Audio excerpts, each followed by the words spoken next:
Leia, I am incredulous about these fakers and frauds in cancer care. Like, that they would even go there and pretend to have cancer is mind-blowing. But the lengths that they go through, like pretending to have a port and pretending to be getting, like posting pictures, getting infusions, like it's crazy, shaving their heads. Yeah, one of them, Scamanda, Amanda, when they ask her, good friend, when did you finally realize that she was faking? Her answer was not until she pleaded guilty in court because of pictures of her getting IVs and nurses in the background. And Oh, and like friends and family would take them to treatment. I mean, sometimes they wouldn't let them in while they were getting treatment. They just like drop them off at the hospital. But still, no, it's diabolical. Absolutely. And so what we did, dear listener, is we watched the stories of 3 pretty famous cancer fakers, cancer frauds. Infamous. Infamous is much better. Yes. So they're known in the cancer world. And I mean, every time I would think like, oh my God, this is like so surprising. This is so shocking. Then I'd watch another story and I was like, what the heck? It just like kept like, it's crazy. And there are more people than just the 3 that we're talking about.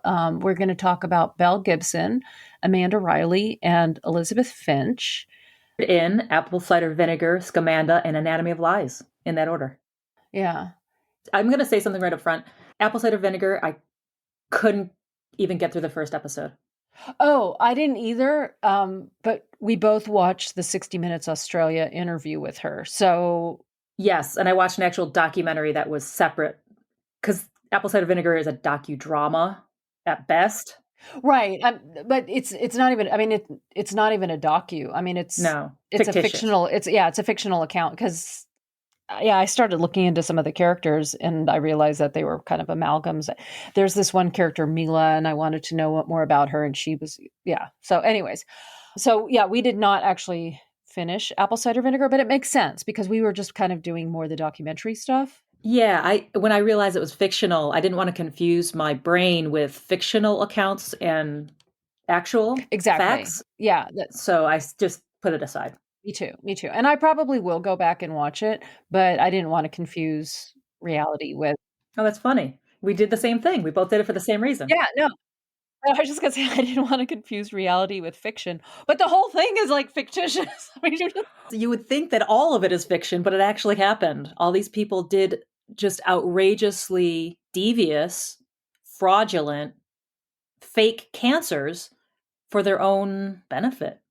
Okay, so before we get into this, if you like listening to our podcast, if you enjoy the Cancer Pod, then make sure you share it with your friends and family. Yeah, and we do have a membership now. So if you want to get to know us a little bit better, we do live Q&As on YouTube, either quarterly or monthly or annually, depending on what membership level you want to join us at. And then we have membership exclusives as well. You can find the link for that in our show notes or through our website. It's through Buy Me a Coffee. So if you just want to buy us a coffee, you can do that as well. And if you want to buy us a coffee every month, then join the membership. Yes, you may as well. It's only $3 a month. Yeah, at the base level. If you have any questions about anything we talk about, you can leave us a voice message on our website. It's like a little voicemail. Or email us questions and comments at thecancerpod@gmail.com. And with that, let's get started. I'm Dr. Tina Kaiser, and as Leia likes to say, I'm the sciencey one. And I'm Dr. Leia Sherman, and I'm the Cancer Insider. And we're 2 naturopathic doctors who practice integrative cancer care. But we're not your doctors. This is for education, entertainment, and informational purposes only. Do not apply any of this information without first speaking to your doctor. The views and opinions expressed on this podcast by the hosts and their guests are solely their own. Welcome to the Cancer Pod.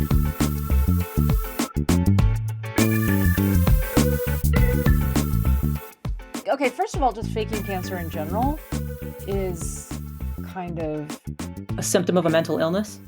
Yeah. And so one of the things that they talked about in, I think a few of the things that we watched was factitious disorder, which is the new name for Munchausen. Yes. Munchausen syndrome. And now there's something known as Munchausen by internet. which I'm like, yes, because there's always been Munchausen by proxy. which is when like a parent will do things to cause like a child or a spouse, To be sick. yeah, where one person does that to the other. And there's always been Munchausen where a person fakes their own illness. But now there's Munchausen by internet because you're bringing Instagram and everything else into it. Yeah, I'm going to read off Mayo Clinic's website, this link that you gave me actually in our notes. The symptoms of fictitious disorder involve people trying to look ill, making themselves ill, or hurting themselves. May also fake symptoms, make symptoms seem worse than they are, or pretend they can't do certain things because of their symptoms so they can deceive others. People with the condition work hard to hide their lies. It may be hard to know that their symptoms are part of a serious mental health condition. People with this disorder continue with the lies even without any benefit or reward, or when faced with evidence that it doesn't support their claims. Wow. So it's a mental disorder.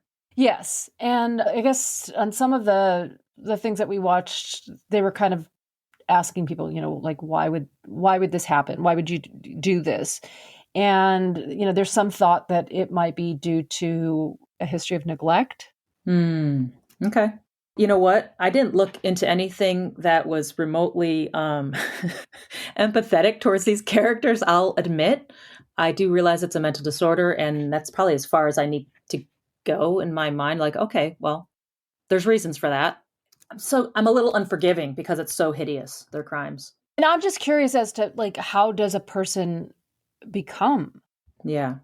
Like, I mean, just faking, there's always like a hypochondriac, someone who thinks every little symptom they're having is a much bigger illness or whatever, or, every sniffle, sneeze is something. But yeah, this is like next level. This is just... It's next level because it's not just deception, it's exploitation. So now in each of these, in some way, they're exploiting the empathy they get from other people for either professional or monetary gain. Right. And that's what I was going to say next, is that two of them at least were making money from, like, directly making money. I mean, I think Elizabeth Finch was also making money, but that was through her getting employment because of what she was saying was going on. Elizabeth Finch, who was an acclaimed writer for Grey's Anatomy, right? Mm-hmm. She wrote award-winning episodes. That one blew my mind. Well, and before she wrote for Grey's Anatomy, she wrote for True Blood, which was like one of my favorite series. Oh, really? Mm-hmm. And then she wrote for Vampire Diaries, which I never watched. But yeah, the whole Grey's Anatomy thing. Well, because hers was like beyond cancer. Like, she did claim that she was diagnosed in like 2012 with a chondrosarcoma, which is unusual for someone of her age to be diagnosed with that. And I couldn't figure out, like, she claimed it was in her leg, but then it was also in her spine. It was a little hard to follow. Like, for me, it was hard to follow exactly like what her diagnosis was. Mm-hmm. But she went beyond the cancer diagnosis. Like, she faked, she had pictures of like something covering her port. She would wear a scarf on her head. She would go to these writers meetings because she was, a writer on this TV show, and she'd leave to get sick. Mm-hmm. I mean, it just, like, that in itself was like crazy that she was faking all that. She also flew to, was it Mayo or something, and had someone go with her and drop her off. She would go in and then come back out. Like, she had her friend wait in the parking lot. I don't know. Yes, she did. She had a friend from way back from Kansas or something go with her to the Mayo Clinic, but she insisted she not come in. Right. And when she did come in, because her friend's like, well, I can't sit here out in the parking garage all day. She kind of wandered in to be a good friend and go support her. And she got livid, and she basically ripped her a new one. And then she's like, okay, I won't come in. Yeah, but just like thinking that was faking it. But she also faked other things. Like, she would take aspects of other people's lives and then adopt them and then turn those into like episodes. An episode of Grey's Anatomy based on a private conversation with someone who thought she was, confiding in a good friend. Oh, that's craziness. Crazy. So like, hers was like, I mean, they're all next level, but hers was like beyond cancer. Like, she had the cancer. It was her like backstory. And then she just kept going from there. The cancer diagnosis was her way to manipulate people and to get them to look the other way and give her a lot of grace, right? Like, oh, I'm sick. Oh, I have to go away. Oh, and even the one whose story she basically used to create an award-winning episode based on this woman's tragic events in her own life, even then that person was giving her some grace because she's like, this poor person who's going through treatment and is always sick. And it was just a way to manipulate people. Yeah. Yeah. That's why I call it diabolical. Every one of them exploited people's emotions. Yeah, absolutely. Well, okay, so let's go back to the beginning. And the beginning isn't really the beginning because I'm sure there were people who faked cancer before then, but the one who really became renowned was Belle Gibson. Belle Gibson. Yeah. And so, and with all of these, I start to wonder when they talk about like their cancer spreading. I'm like, is that how this cancer works? Like, what do you mean? Well, I don't know. Okay, so let's start with Belle Gibson. What her cancer was, what was her brain? Yeah, like a glioblastoma or something. Yes, she claimed to have a brain tumor. Right, and she claimed to have refused the conventional treatment because it made her too sick. So she turned to juicing and diet and lifestyle to cure herself. That was her claim. Right, because she was given initially like 4 months to live. That was her claim, yes. That was her claim. None of this is true. No. Let's remember this. The whole episode was on fakes and frauds. So anything we say about these people is what they said. Right. And I think a lot of our listeners, or, a fair number of our listeners have probably watched Apple Cider Vinegar just because it is such an intriguing story. Mm-hmm. Okay. So this is the thing where I thought it was a little off, is that apparently in a 2014 Instagram post, Belle had said that her brain cancer spread to her blood, spleen, brain, uterus, and liver. Yes, this is anyone within oncology would recognize that as, huh? Exactly. But a lot of time people misunderstand what's going on in their own body or they hear it differently. And so I'll be honest, if someone said that to me, I'd probably think to myself, oh, she must have had some kind of metastatic cancer to her brain in the first place. She probably started with another type of cancer that had spread to her brain in the first. It wasn't glioblastoma, which would explain, how it would spread, because glioblastoma doesn't usually leave the brain. I mean, it would be a very, very rare case. Right. Yeah. So yeah, but I found that with each one of them, like red flags. Little red flags. Yeah. But the thing about red flags is that they're so easy to see in retrospect, aren't they? But what I don't understand with Belle Gibson, I mean, she really marketed herself. Like she came out with a book, mm-hmm. an app. She was awarded from Cosmopolitan magazine, like some award. Yeah. She was on all the shows. Yeah. Talk about all in on a lie. Wow. All in on a lie. And like, really, like, I think someone had pointed out in something I was watching about her that she really knew how to market herself. Well, yeah. And that app on Apple, I didn't realize this, but Apple said, we're going to make your app the first innate health app on our new watch. And so she was like really, really prominent, like crazy prominent. Oh, yeah. I think over 1 million followers, 2.3 million followers or something ridiculous on Instagram. I don't remember. Crazy stuff. And this is like, like early Instagram, early-ish. So yes, this was incredible. There's a Seinfeld episode where Jerry Seinfeld's trying to figure out how to lie. He can't lie very well. And George Costanza, his best friend, for those who didn't watch the show, is a very good liar. And he's like, how do you do it? How do you do it? And he's like, I can't impart this. It's just, you're either good at it or you're not. And then just as he's leaving the diner, he turns around and he says, remember, Jerry, it's not a lie if you believe it. That's it. That's like all these people I think are delusional. I think they believe in some way, shape, or form in their brains. They believe what they're saying, which allows them to continue the deception.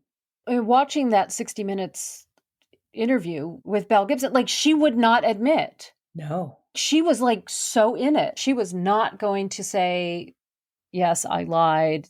Mm-mm. No, and I came across some, I don't know, YouTube thing of CIA or FBI guy saying how to see a sociopath. And it had to do with people not having lines on their face, because normal people have expressions. And I kept thinking about it in that 60 Minutes interview. I was like, look at her face. She doesn't have a line on it. Like, there's nothing on her forehead. I know she's 20 something years old in the video, so there's that. But even 20 somethings have something you can see that they've had expressions on their face before. She looked like porcelain, her skin. It was incredible. So. Well, that's because she was following everything in her book, I'm sure. Oh, right. That's right. She claimed to cure her own cancer she claimed she used Gerson therapy, natural medicine, and whole food. Mm-hmm. And so her book was The Whole Pantry, which was all these recipes on cooking with whole food. Yeah. And I want to say, it's unfortunate that these things happen. And I probably won't, I don't know if I'll ever watch Apple Cider Vinegar. It was really hard for me just to watch half the first episode. But if I ever do, it's kind of a black eye on the entire wellness industry to have these people out there making up stuff, right? Or even in integrative oncology. I mean, because there's plenty of evidence-based integrative oncology that people should institute for their own well-being. But it's hard because people kind of think they have to go all in one side or the other instead of saying, okay, wait, what parts of this make sense? What parts are evidenced? How do I, keep my immune system as healthy as possible? What diet and lifestyle actually makes sense?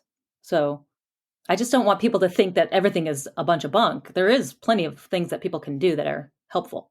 Right. But I do think that, especially with TikTok and Instagram Reels and all of that, with the popularity of social media, I mean, the whole wellness industry, it's hard for people to know what's for real, what isn't. Yeah. There are people who are these fruitarians, they claim to just eat like giant bowls of fruit. I think one of the influencers who her big thing was that she was a fruitarian, she died recently. Like, I mean, they're just, anyone can claim to be an expert, and there are people who have had cancer, who truly had cancer, who then go into the wellness industry hoping to help others, but maybe don't have the training. So they're just like, well, this worked for me, so it's going to work for you. Sure. But not having the science behind it. So, I mean, it's really hard because I think for like the average person to know, is this legit or not? And then,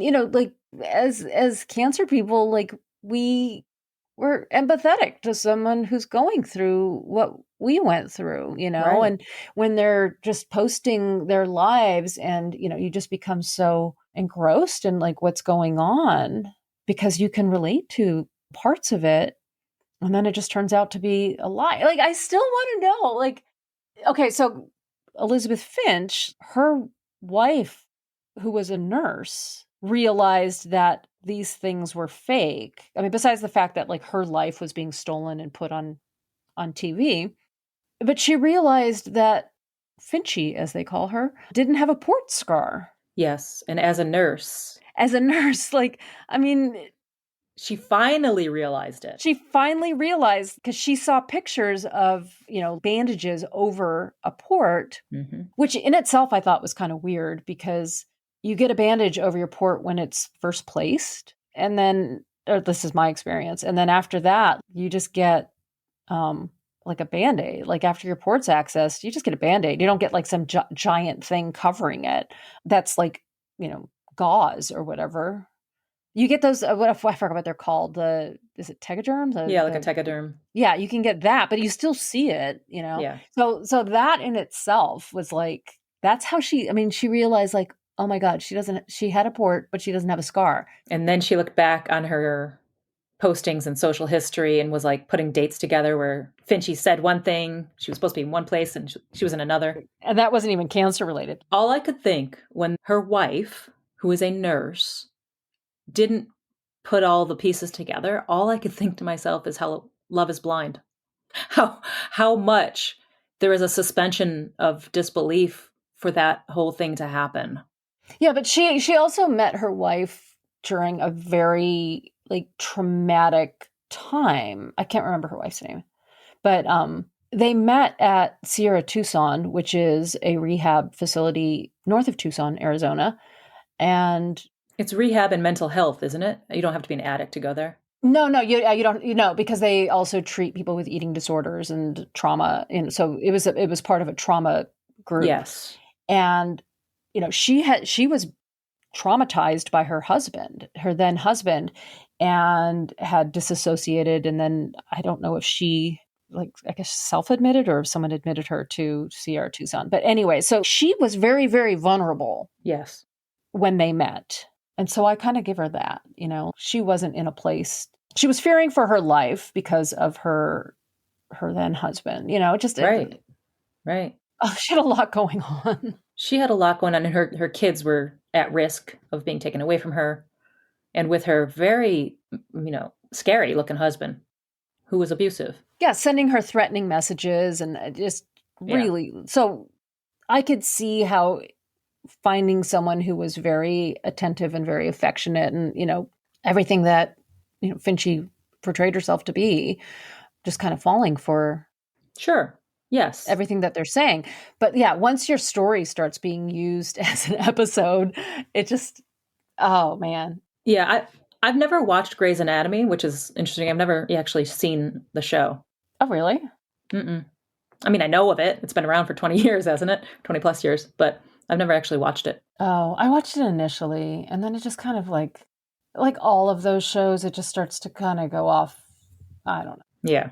There was one where like one of the doctors, I don't know. It was like, I can't even remember what it was, but there was one episode where I was like, okay, it jumped the shark. I'm done. Like it just was like so outrageous. But I felt the same with ER was kind of that way too, where ER just, you have helicopters crashing into hospitals and it just it gets a little like, yeah, they just try to make them next level. Okay. So, speaking of taking advantage of vulnerabilities and trust, can we move on to Amanda Riley? Yeah. So Amanda Scamanda. She is featured in the series, the limited series Scamanda. And the podcast, which gave birth to the limited series. That's right. The podcast came first. She claimed to have stage 4 Hodgkin's lymphoma. The series is, well, it's like ABC News or something. And so it's very like, it repeats itself each episode. It's kind of... It's like Nightline or 2020 where they drag it out a bit. Yeah, it didn't have to be that long. But yeah, they really emphasize that she was, you know, a member of this church and she just was deceiving all these people in her church. That one woman who was like, I was an atheist and then my friend brought me to the church and then I like, you know, saw Amanda and her story and then she joins the church. She literally says in court when the hits the fan, she says in court, "You are the reason I first prayed to God about Amanda and for her cancer." That's how much empathy she drew out of people and how manipulative she was with people's emotions. Okay, there's scenes in this where I know it's fictitious, but it's like that's exactly what happened where she's on stage. There's one scene that's real with her on stage where she says some line that is just like, oh my God, the level of exploitation where she says something like, and I think it's considered her giving testimony, right? Don't ignore Jesus because he is there and it would be something like tragic or something if he brought you your miracle and you weren't paying attention. Oh, they played that over and over. At least 5 times. Oh, yeah. But that was basically the basis of her exploiting that church. And people were just literally throwing money at her like, okay, Yeah. we'll keep supporting you. We'll keep supporting you. And when they came to the church was going to defend her at first because it's ludicrous to think one of their members would fake cancer. Oh, and that one friend of hers had given her like tens of thousands of dollars. She's the one that didn't really believe it until Amanda pleaded guilty in court. Crazy. Okay, her deception and her exploitation started in 2012 and didn't end until 2019. She had 7 years of raising money on behalf of her care. She filed bankruptcy, or she claimed to have filed bankruptcy, which she did. She actually put the paperwork in, which was the mistake because her crime that they finally convicted her of was fraud. Wire fraud, yeah. Wire fraud and a fake bankruptcy charge. So yeah, even after they came after her for wire fraud, she still claimed to have cancer, and still the day after that, she put out a post to raise money in awareness of a leukemia day or something. Oh, okay. And so the part where, again, like I said, like there are like little bits of their stories where you're just kind of like, if you have any, you know, knowledge of cancer, you're kind of like, huh, that's a little weird. That clinical trial that she was allegedly on, like through Columbia University, she was told that she could self-administer Oh, yeah. Keytruda at home. Right. Right. Red flag. Red flag. Red flag. Yeah. Oh my gosh.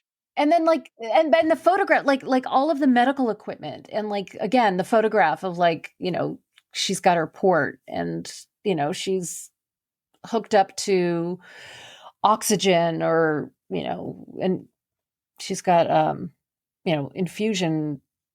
Yeah, she had a port, but then she also was getting infusions in her arm. I don't know. I mean, the whole thing was like, yeah, and hers is she did eventually get arrested and spent jail time. yeah. She's actually going to get out pretty soon, I think, on good behavior. She was sentenced to a lengthy amount of time. 60 months. Yeah. Her husband, who clearly had to be part of this because it was 7 years, and she had IV equipment in the house and taking pictures, obviously, of her in the scarf or whatever she's making up that day.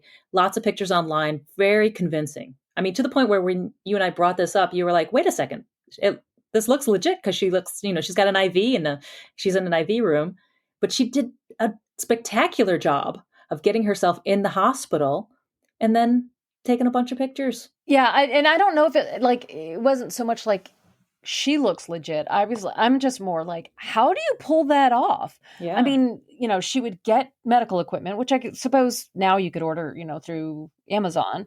But there was an article that kind of talked about how she could have faked it. She got herself through the ER and got herself admitted for like something else, pain or whatever. Yeah. Yeah. Something you couldn't see. And then she'd get her workup. They put her in overnight. And she would just take advantage of the bed and the setting. Yeah. And her husband had to know about it. Absolutely. There's no charges against him. They are now divorced. And she claims her siblings, which I believe her brother probably did not know about it. Her mother, whose name is Peggy, is a little more suspect. I mean, she claims to have gone with her to all these appointments while she was seeing doctors over the years.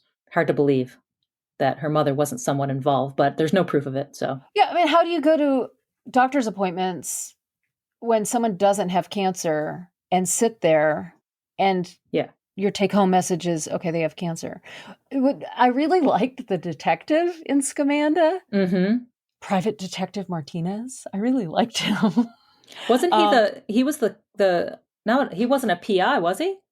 He was a was he an actual police officer at the time? Oh, now he's a PI? Yeah, I think so. Okay. But anyways, so he discovered that fake letter from the doctor.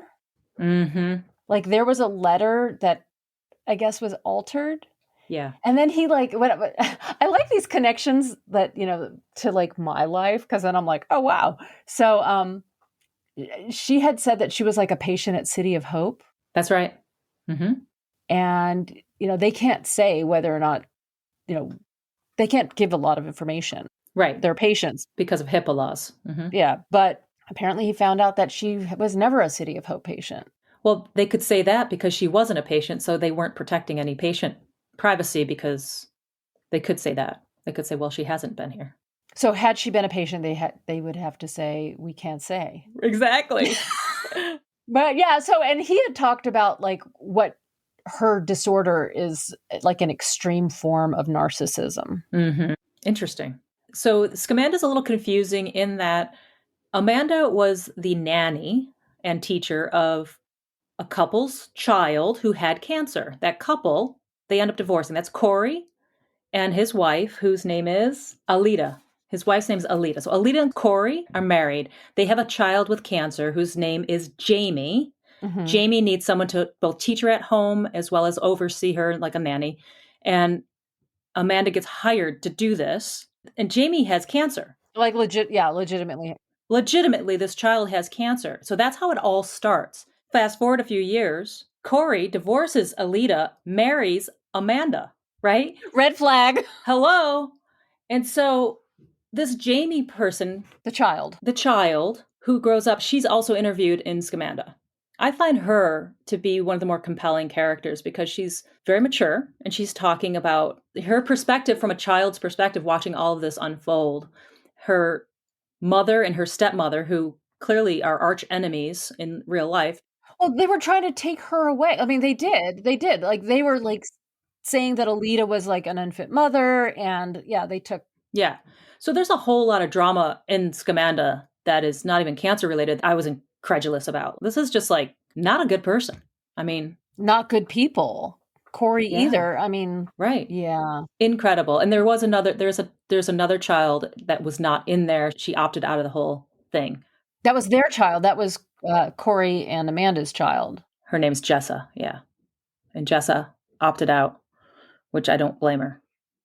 That's one of those where I'd probably just change my name and try to get some help, because that can't be a normal household. You think your mother's dying of cancer because she duped the children as well. The kids thought she had cancer. At some point along the way, she says to them, I might need bone marrow from one or two of you. I mean, this is craziness. Was she the one who said that when she became pregnant that the cancer, she's the one who said that when she became pregnant, the cancer went into remission. Yes. Yeah. Red flag. Yeah. Although it's not unheard of. You can find rare cases of that. I could think of a cervical cancer case that was published. But Hodgkin's lymphoma? Oh yeah, but I'm just saying, like, you do have a hybrid immune system at that moment because the fetus and you are sharing an immune system that's new to you. So it's not like crazy as some of the other things she said. I know, but it's just like what a like random thing to say. Like, Yeah. I don't know. Yeah, I'm with you. I want to kind of see all their notes. Like where did they do their research? Oh, I think it's all in their head. That's why they would make mistakes eventually. Yeah. But I think the one who made the least mistakes was Elizabeth Finch. Yeah, maybe she had the best rote memory. Or she was a writer, so she knew how to research. The chondrosarcoma part was, to me, the weirdest part because it is typically in older patients. Yeah. And then, there were weird things where she apparently went through some clinical trial and was the only person who survived the clinical trial. Mm-hmm. Yeah. Oh, what a horrible web we weave when first we practice to deceive. I guess they didn't learn that lesson. Yeah. So, anything else we want to bring up about these? I mean, we'll have links to all of the shows in our notes. It's unfortunate because we live in a world where fact and fiction are often colliding, right, in real life, and we're not sure what's news, what's information, what's disinformation, what's misinformation, what the hell's the difference between those three things all the time. And this whole taking advantage of vulnerable people and their empathy, and just, it's so next level evil, whether it's for money or career gain, or it's just simply mental illness and they're narcissists and they just like to be the center of attention. Whatever it is, it's really another unpleasantry to this whole kind of world of, what do we call them? Alternative facts. And especially because there were people who actually had cancer who got tied up in their webs of lies, like like the little boy in Belle Gibson's story who actually had brain cancer, and she had promised like all this money and never came through with that. And then in Amanda Riley's story, Jamie, who initially had cancer and then didn't, but just exploiting people who actually have cancer. Mm-hmm. And Amanda would do these, I don't know if it was the leukemia, lymphoma events where there are people who actually have cancer who are involved. And, just. Yeah. That's just. Yeah. Yeah. The money is bad enough, but there's real people getting hurt in the end. And Belle Gibson, like one of the stories, at least in Apple Cider Vinegar, and I know it was partially based on truth, is that woman that we probably both saw in the first episode, and that was it. But like her husband was a journalist, and she started following more natural treatments because she became a follower of Belle Gibson, and she was diagnosed with breast cancer and decided to do natural things. And so it affected people more than their wallet. Yes. Like it affected people's lives. People, and who knows how many people out there really bought into Belle Gibson and said they weren't going to do treatment, and they bought her book and just Yeah. It's horrible. Yeah. So the Belle Gibson story that I did start watching is on Netflix called The Search for Instagram's Worst Con Artist. And that is on her, but it's an actual documentary. Mm-hmm. And it predates the apple cider vinegar. But that journalist whose wife actually had cancer and who investigated her, like a journalistic investigation, he was very clear that he was disturbed because he knew that this was highly suspicious, that she cured herself of glioblastoma. And he was disturbed for that exact reason. This is actually leading to harm if people are not going to do their conventional therapy. That could be, especially if it's going to be curative, which interestingly is the case for some lymphomas. Aggressive lymphomas can be cured with chemotherapy. I'd love for another, treatment to be there that's less toxic and more specific. And we're getting there. We're getting there with immunotherapies. But, whenever someone has a diagnosis of cancer, the big question on the table, and this is always right out of the gates, as soon as you get your diagnosis, is there a curative treatment that I can do?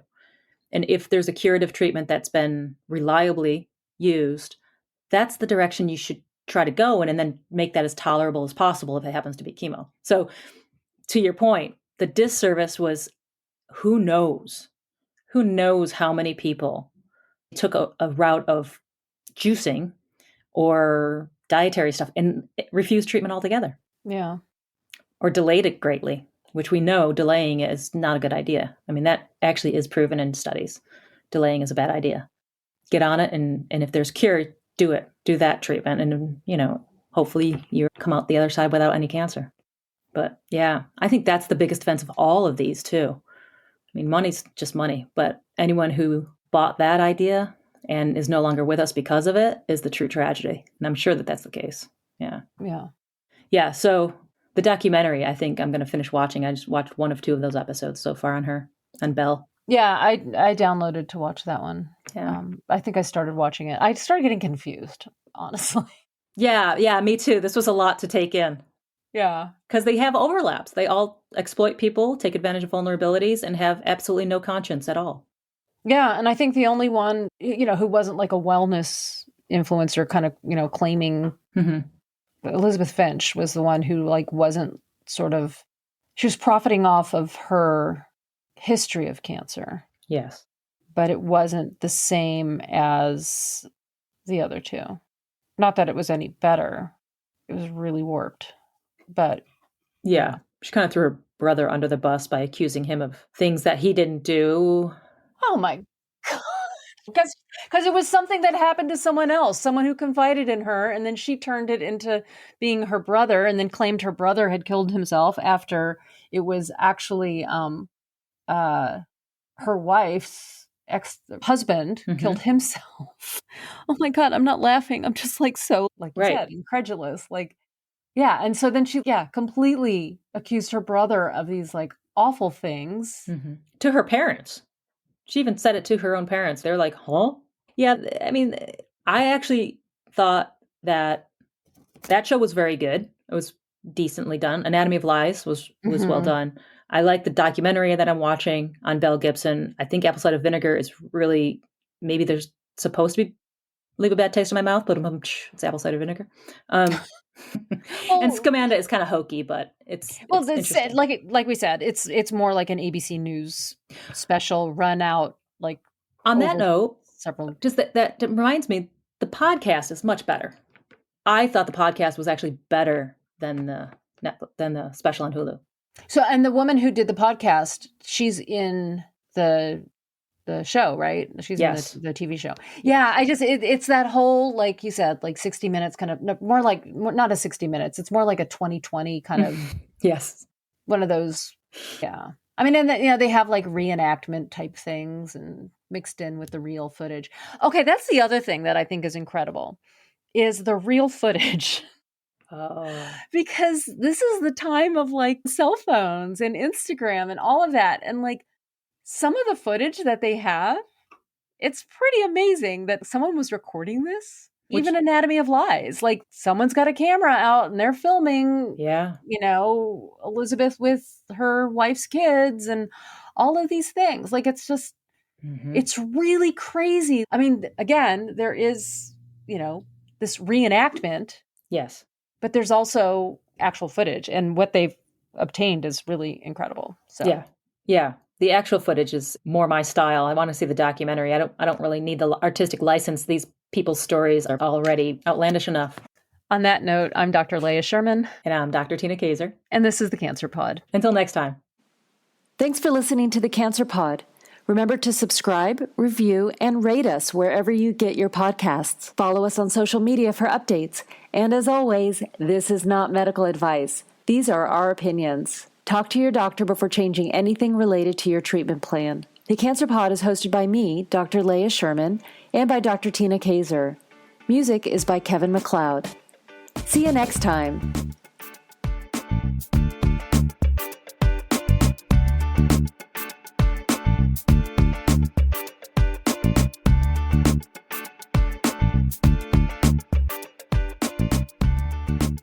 So on that note,